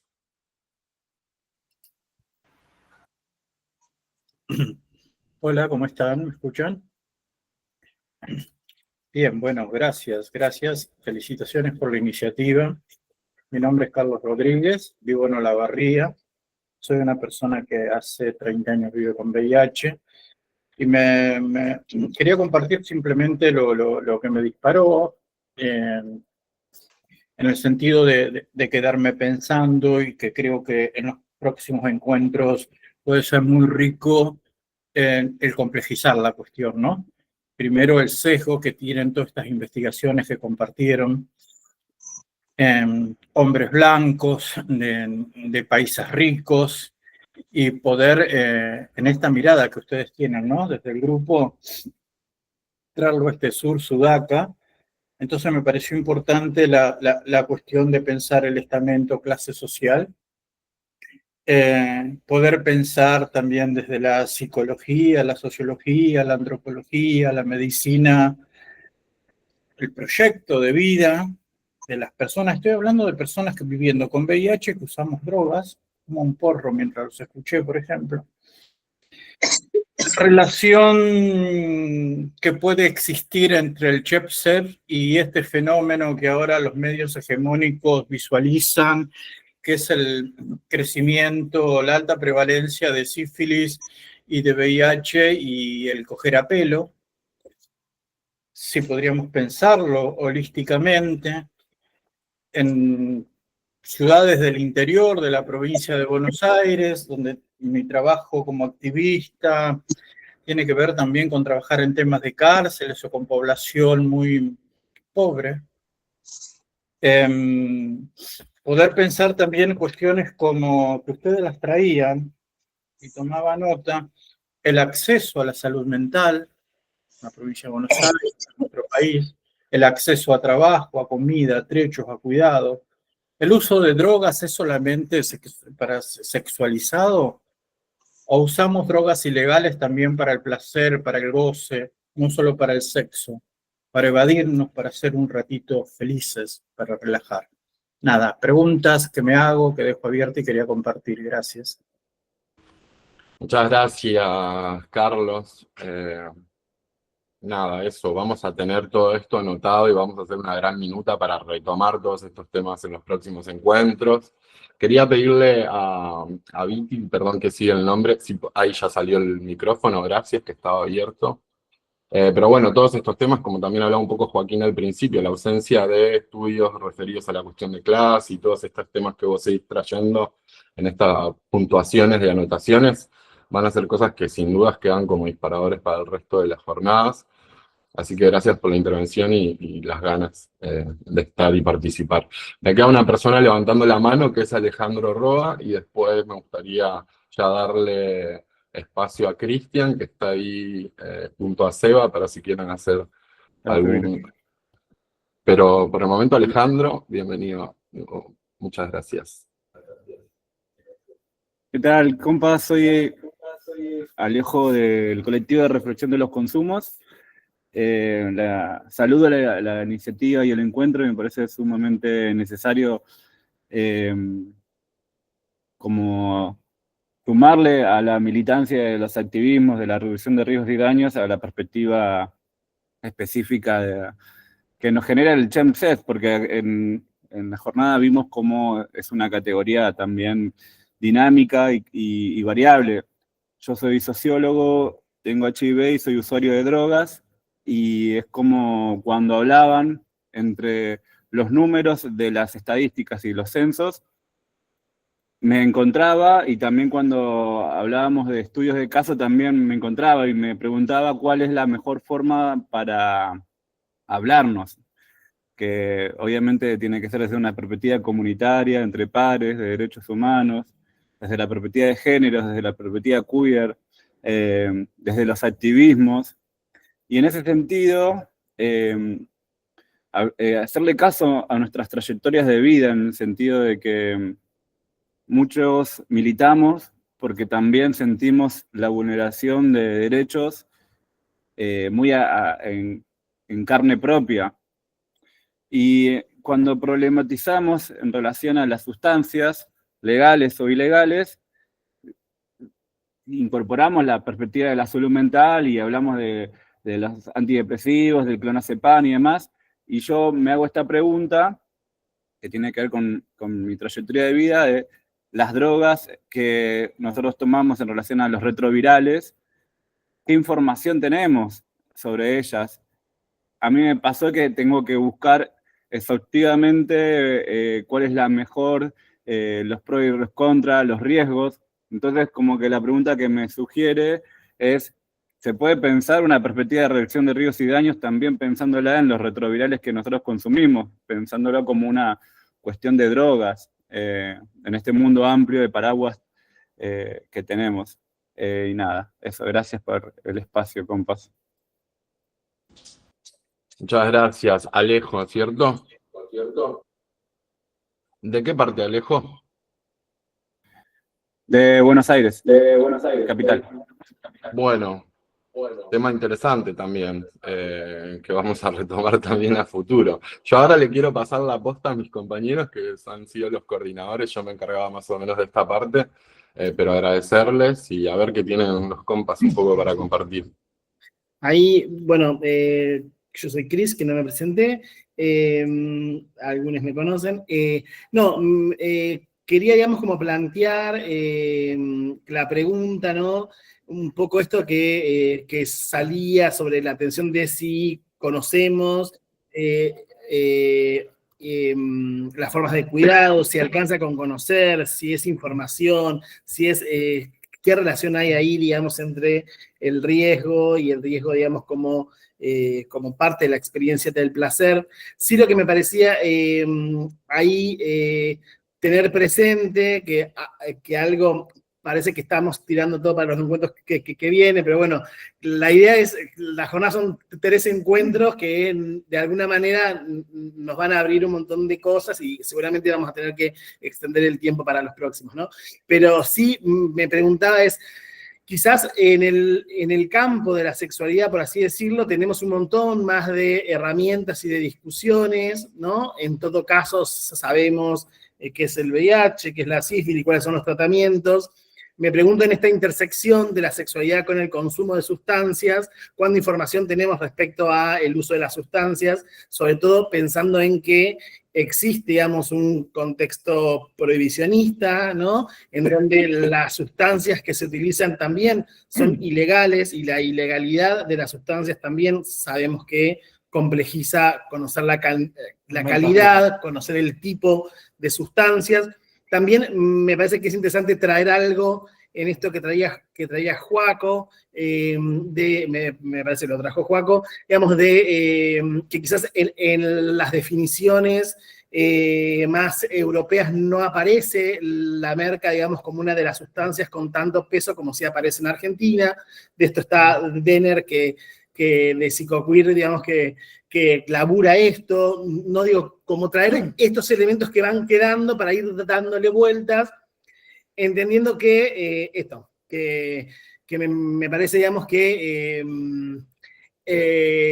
decidimos hablar de esto no porque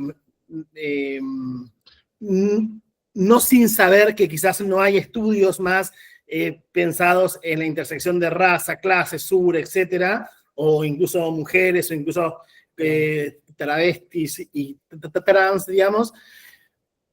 Somos conscientes de esto. Ahora la pregunta es, ¿qué hacemos? ¿Dónde ponemos el recorte de sujeto, objeto y molécula? A ver, Denner, ¿querés hablar vos? Sí, una cosita. Me parece interesante cómo tratamos de recortar entre los usuarios y las sexualidades. Primero, como si obviamente los heterosexuales no se drogaran igual o más que nosotros, y como si la utilización de la sustancia para hacer una sexual no sería parte de nuestra naturaleza, como decía la colega. Entonces, ¿en dónde ponemos el recorte? Y el señalamiento que hacían en una de las ponencias de si se usa cocaína o si entra o no entra el porro, me parece que ahí te permite ubicar el objeto en donde, bueno, algunos van a entrar y otros no. Habría que ver quiénes estamos ahí adentro. Sí, que eso tiene que ver quizás con definiciones de investigación también, claro, de alguna sí, forma, ¿no? Sí. Entonces, no sé si, digo, quienes ahí participaron, Pablo, Joaco, Sergio, quieren como algo en relación a las preguntas que aparecieron, o bueno, los intercambios, si quieren algo ahí intercambiar. Nos queda solamente Juji levantando la mano por si quería hacer un aporte, y también eso, como considera.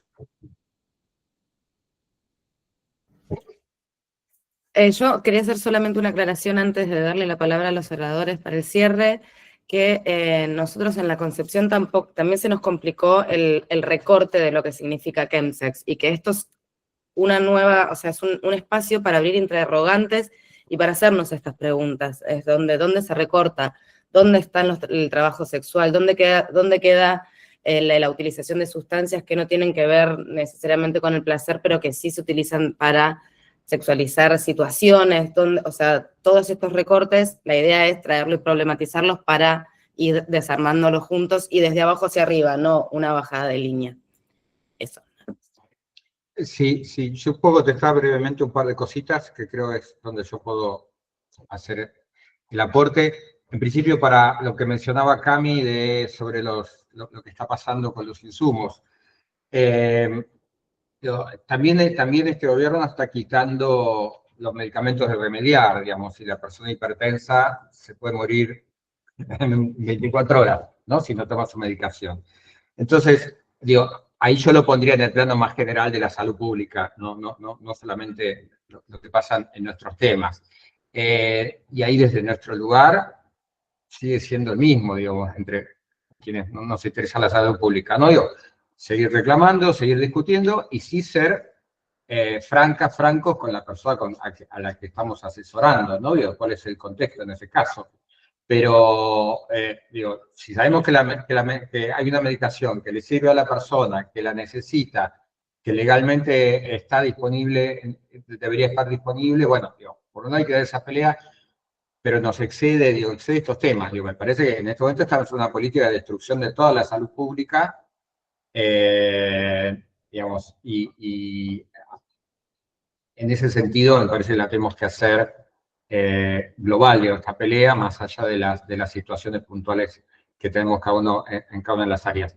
Pero tenemos que seguir apostando porque la gente acceda a la medicación y reclamar en nuestro lugar. Y con respecto a lo que decía Alejandro, también quería hacer un comentario que yo acuerdo con él, digo, también a la hora de pensar los químicos que uno consume, cualquier medicamento obviamente es un químico que puede traer problemas, que te puede traer efectos adversos, y digo, y pensando particularmente en los antirretrovirales, digamos, siempre lo que correspondería hacer, digamos, y en esto siempre hay que centrarse en la persona única, que es la persona que está enfrente en ese momento, para cualquier cosa, es ver, bueno, cuáles son los mejores esquemas que funcionan, ¿no? Digo, en este capítulo que yo mencionaba, que pudimos incorporar de chemsex, digo, hay un apartado que dice, bueno, si vos consumís este tipo de sustancias, estos antirretrovirales no son para vos, estos antirretrovirales te convienen, digo, es parte de lo que debería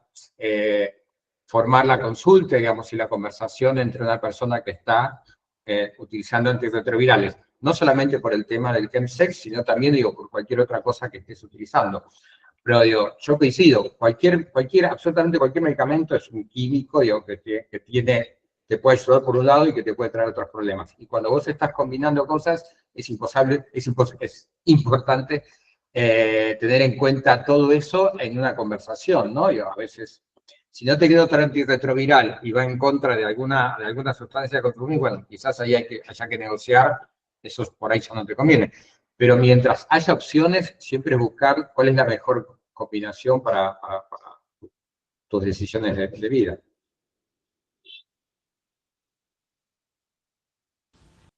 Gracias. Ahí Darío hizo también una serie de preguntas que también están anotadas y como dice Cristian ahí abajo, no sé si Seba quiere tomar ya la palabra para ir cerrando. Yo por mi parte solamente quiero agradecerles también a todas las personas y que entendamos que esto es como un río que acaba de empezar su cauce, que va a ir avanzando hacia nuevas tomas, hacia nuevas direcciones, que no nos gane la ansiedad porque de base sabíamos que íbamos a tener más preguntas que respuestas, así que creo que esto ya empezó a funcionar como tal y nos quedan 2 encuentros y seguramente tengamos alguna instancia para poder retomar todo esto, hacer como una especie de conclusión, por lo menos estas 3 jornadas, pero es algo que iremos pensando. Pero bueno, muchas gracias a todos, a todas, a todos, a Gays, a mis compas, y ahí le paso la palabra efectivamente a Seba. Bien, bueno, no sé, Joaco, quedó una pregunta colgada, viste que estaba ahí particular, no sé si llegas a verla en el chat, por ahí si querés intercambiar o si no dejamos... No, mini comentario. Porque estamos cerrando y parece medio chicle esto, ¿no? Como cerramos y volvemos a abrir, pero bueno. No, simplemente eso, como yo he hablado de una ausencia de clase social y me parece que, como decían antes, incluso aunque no se hable de clase social, la clase social está presente. Es común que cuando se hable de clases medias y altas se ignore la dimensión de clase social y la clase social aparece solo cuando se habla de pobres. Y me parece que eso es un sesgo, hablando de todos los sesgos que hay en este tipo de investigaciones. Y después, en relación a la última pregunta, la verdad es que en Argentina hay bastante poca evidencia, porque veníamos diciendo bastante poca investigación al respecto. Tengo presente que era una investigación en donde esto aparece la cocaína como factor de riesgo, y creo que cuando se hacía una segmentación de los sectores más pobres, aumentaba eso, ese factor de riesgo. ¿Se nos colgó o solo a mí? Ok. A Joaquín. Se le colgó a Joaquín. Pero bueno, es eso, la verdad es que hay bastante poco en Argentina. Y lo último... Ay, volvió. Bueno, se había colgado un poquito lo último, pero... Bueno, No, estabas hablando sobre el tema de la evidencia, que si bien subía en los espacios de clase social más baja, aumentaba el consumo de cocaína y ahí creo que quedó un poco... sí, que básicamente lo único que yo tengo presente acá en Argentina, que hace falta más investigación y que en mi caso yo voy a hacer trabajo de campo cualitativo el año que viene, así que bueno, intentaré suplir alguna de las vacancias que hay. Y eso, gracias. Bien, no sé si Pablo querés decir algo, si no ya... No, que había una serie de preguntas, no quería dejarlas colgadas, pero creo que Joaquín las respondió por mí, porque había una pregunta, creo que Darío preguntaba por cualitativo, investigación cualitativa, que justamente creo que Joaquín, que va a liderar acaba de decir que va a liderar una investigación cualitativa, quizás está más, con mayor capacitación para dar respuesta a eso, aunque podría hablar un poco, pero bueno, creo que me centro más en lo cuantitativo. Y respecto de eso, también responder a el comentario que venía de Pauche Dulcero. Yo creo que el comienzo tendría que, retomo también lo que acaba de decir Joaquín, no hay investigación, no sabemos cuánto pasan las cosas. Los fenómenos que mencionaste, describiste, no sabemos, por lo menos en la Argentina, cuál es la frecuencia, como para poder decir, bueno, vamos por acá, vamos por allá, pensamos tal intervención, pensamos tal servicio, bueno, eso ni hablar, y menos en este contexto, pero bueno, creo que el primer paso es poder entender más, y el paso número 1 es lo que mencionaban, ese recorte que hay que hacer, que es trabajo de pensamiento, de mucho pensamiento. Gracias por la invitación. Gracias. Bueno, mil gracias, Pablo, Joaco, Sergio.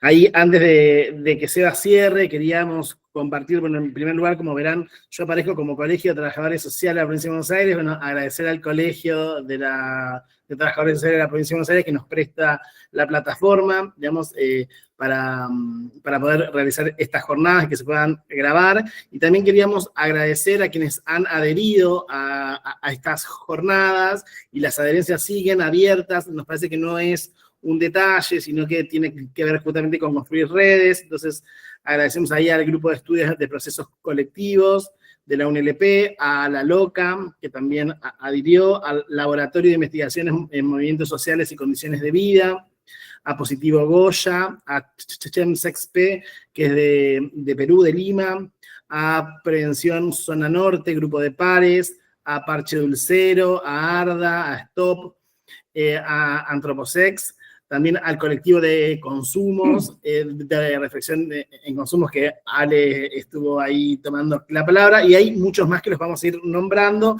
pero a todos quienes sean parte de organizaciones, les invitamos a que se sumen, digamos, a adherir a estas jornadas, que es un poco la idea de poder armar redes, ¿sí?